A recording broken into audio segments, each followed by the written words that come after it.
నరసన్నపేటకు రావడం కొత్త కాదు, కానీ మీ ఉత్సాహం మాత్రం కొత్తగా చూస్తున్నానని చెప్పి కూడా నేను మీకు తెలియజేస్తున్నా.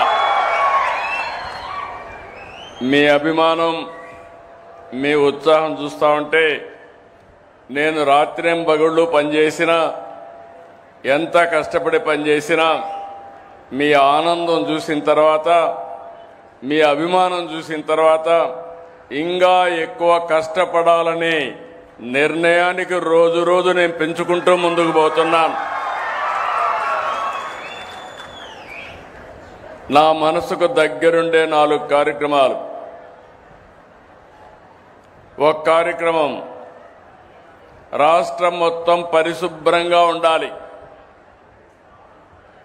దానికోసం స్వచ్ఛాంధ్ర, స్వర్ణాంధ్ర. ఈరోజు స్వచ్ఛాంధ్రతో ప్రారంభిస్తున్నాం, స్వర్ణాంధ్ర దిశగా అడుగులేస్తున్నాం. రెండో కార్యక్రమం, మొదటి తారీఖు నాకు గుర్తొచ్చేది పేదల సేవలో.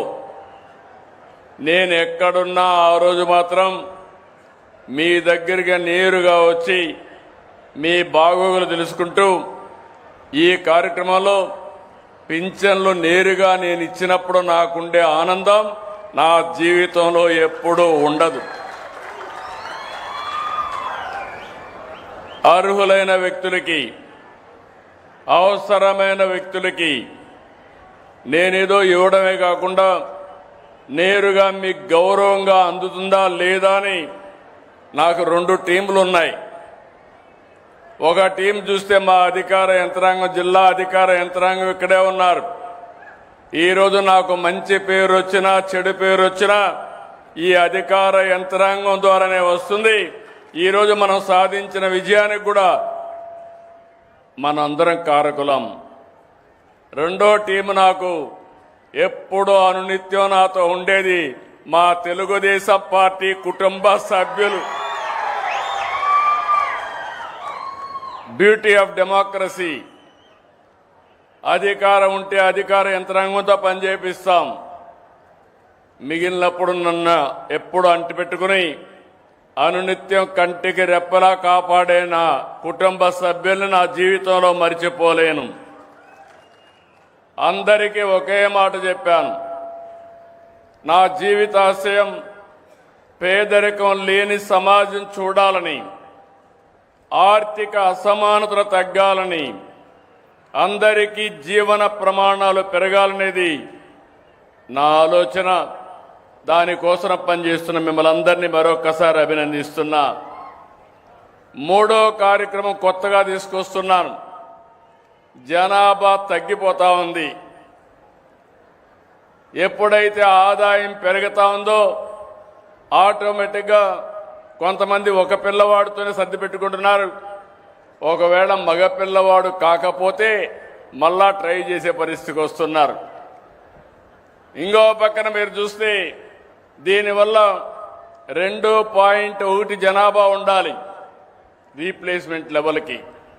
అంటే జీవితకాలంలో ఒక దంపతులు 2.1కి జన్మనిస్తే జనాభా నియంత్రణ అంటే సమగ్రంగా జరుగుతుంది. కానీ కొన్ని దేశాల్లో జనాభా తగ్గిపోయింది, ముసలివాళ్ల సంఖ్య పెరిగింది. దీనివల్ల ఆ దేశాల్లో ఆర్థిక వ్యవస్థ దెబ్బతిని కడాన వాళ్ళు పనిచేసేది మెషిన్ల కోసం పనిచేసే పరిస్థితికి వచ్చారు. నేను చాలాసార్లు ఆలోచించాను. ఒకప్పుడు కుటుంబ నియంత్రణ కోసం నేను పనిచేశాను. ఈరోజు మళ్ళీ పిల్లలి సంపద, పిల్లల కోసం మనం అందరం కూడా కృషి చేయాల్సిన అవసరం వచ్చిందని మీ అందరికీ తెలియజేస్తున్నా. అందుకని నేను ఇంకొక నిర్ణయం కూడా చేసుకొని నెలలో వస్తున్నా మీ దగ్గరికి. మూడో చైల్డ్కి 30,000 రూపాయలు పుట్టిన వెంటనే ఇస్తాం. 4వ చైల్డ్కి 40,000 రూపాయలు ఇస్తాం.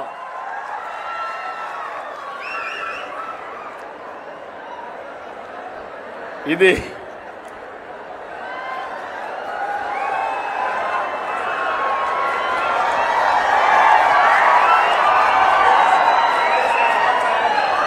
ఏంటి ఇది కరెక్ట్ అయిన నిర్ణయం అని మిమ్మల్ని అడుగుతున్నా. మా ఆడబిడ్డలు చెప్పండి అమ్మా, మీరేమంటారు? మీరే సృష్టి కర్తలు, మీరు లేకపోతే సృష్టి లేదు. అలాంటి మనందరం కూడా ఆలోచించుకోవాల్సిన అవసరం ఉంది. నేను వస్తాను. మీరు అనుకుంటున్నారు పిల్లలు భారం అని. కాదు, పిల్లలే మీకు సంపదను నిరూపించే బాధ్యత నాదని మరొక్కసారి హామీ ఇస్తున్నా. ఇంకా పగడ్బందీగా చేస్తాం. అంగన్వాడీలను ఇంకా బాగా చేయడం. మొదటి తారీఖు వస్తానే మీ అకౌంట్లో 15,000 రూపాయలు తల్లికి వందనం కింద మీ అకౌంట్లో వేస్తున్నా. భగవంతుడు కరుణిస్తే ఇంకా పెంచే బాధ్యత కూడా తీసుకుంటానని మీ అందరికీ హామీ ఇస్తున్నా.